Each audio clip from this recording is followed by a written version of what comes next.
दोस्तों, यह कहानी है एक कौवे और एक बगुले की, जो कि दोनों एक नदी के किनारे रहते हैं और कुछ समय बाद दोनों में दोस्ती हो जाती है और दोनों एक दूसरे के साथ बड़े ही प्रेम से रहते हैं। लेकिन कुछ ऐसा होता है जो हम कहानी में आगे जानेंगे। कौवा बगुले की तरह आकाश में लंबी दूरी तक उड़ना और मछली का शिकार करने की कोशिश करता है, लेकिन ऐसा क्या होता है कि कौवा मरते मरते बचता है और बगुला ही उसकी मदद करता है। तो ऐसा क्या होता है कि कौवा मरते मरते बचता है? आइए कहानी में आगे बढ़ते हैं और जानते हैं। बगुले और कौवे की कहानी। एक नदी के किनारे पेड़ पर एक कौवा रहता था। नदी के दूसरी ओर एक बगुला रहता था। बगुला सुबह सुबह नदी किनारे आता और मछलियां पकड़ता। बगुले को प्रतिदिन ऐसा करते देख कौवे ने सोचा कि क्यों न बगुले से दोस्ती कर ले। यह सोच वह रोज नदी किनारे जाता और बगुले को नमस्कार करता। धीरे धीरे दोनों में दोस्ती हो गई। बगुला मछलियां पकड़ने में माहिर था। वह अपने ढंग से रोज नई नई मछलियां पकड़ता और कौवे को खिलाता। कौवे के तो दिन फिर गए थे। उसे हर दिन नया भोजन खाने को मिलता। बगुला आकाश में उड़ता, लेकिन निगाह उसकी नीचे रहती।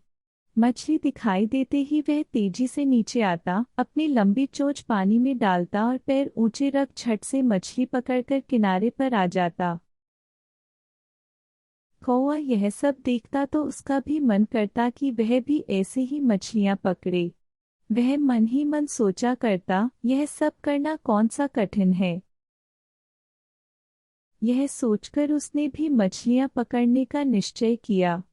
ऊपर उड़ना, निगाह नीचे की ओर रखना, मछली दिखाई देते ही नीचे आना, चोंच खोलकर पानी में डालना और पाँव ऊपर की ओर उठाना। मछली चोंच में आएगी नहीं तो जाएगी कहाँ? सब कुछ सोच विचार कर एक दिन कौवा आसमान में उड़ा। बहुत ऊंचा उड़ा, फिर तेजी से नीचे आया। पाँव ऊंचे रखी, चोंच नीची कर फुर्ती से मछली पर झपटा, लेकिन मछली खिसक गई। कौवे ने बगुले की नकल तो की, पर वह यह विचार नहीं कर पाया कि बगुले की चोंच और पाँव दोनों लंबे होते हैं। कौवे की चोंच काई और बेलों में उलझ गई। पाँव ऊंचे थे ही कौवा छटपटाने लगा। चोंच छुड़ाने की बहुत कोशिश की, पर सिर पानी में डूबता ही गया। तभी बगुला वहां आ पहुंचा। उसे दया आ गई। बगुले ने बड़ी मुश्किल से कौवे को पानी से बाहर खींचा। किनारे लाकर बगुले ने कौवे से कहा, करते हो सो कीजिए, नकल न कीजिए काग। चोंच फंसेगी बेल में, पाँव बनेंगे काट। कौवा अपनी गलती पर बहुत शर्मिंदा हुआ।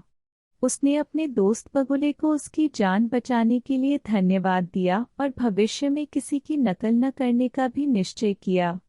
कौवा समझ गया कि नकल के लिए भी अक्ल की जरूरत होती है।